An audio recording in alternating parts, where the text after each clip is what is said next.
I asked Miley Flanagan the same question on the last panel. I meet a lot of people at conventions and generally who say, I really want to be a voice actor. I really, really want to be a voice actor. And they sort of differentiate the two, like they're two different things. Why do you think that is? Because it's all under the one bracket as acting. But why do you think people think it's something different?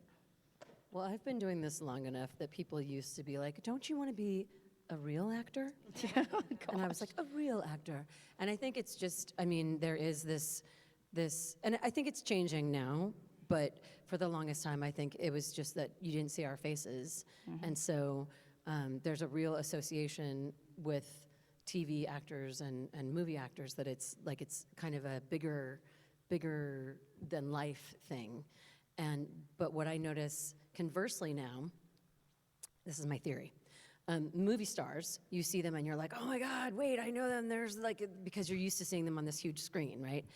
TV stars, you usually are like, didn't I go to college with you or something? Because they've been in your living room, right? So it feels like they're your friend maybe, or you knew them at some point in your life. Video game actors, you don't know us until you know us, and then people are like, bring it in.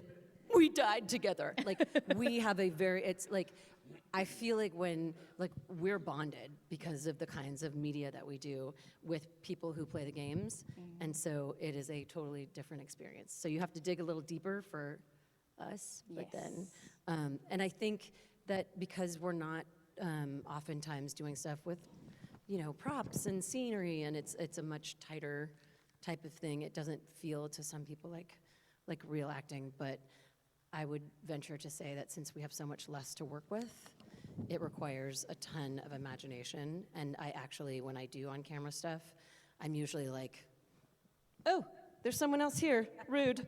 I'm like, sorry about that. I'm always like, oh, you didn't say that line the way I imagined it in my head. Okay. There's an actual thing here. Like, I'm not like trying to endow a wiffle ball. You know, there's an actual like globe that I'm working with. So it's a very strange type of art form, but I think it requires a lot of acting. I think as well, like you made a good point about the video games, because people do spend hours with those characters, and it's such a different way. And I have as well. You know, you get to really hate certain characters or really love them as well, you know, whereas, you know, Tom Cruise is great, but like, you know, he's okay, he's fine, he's good at running and stuff, I guess, you know, but like, you know, it's just sort of different, you see them and whatever, but yeah, you're sitting in your pajamas, like living with these characters. Yeah. And deciding if we live or die. Yes. You know, there's big consequences in the stuff that, you know, this medium that we all love.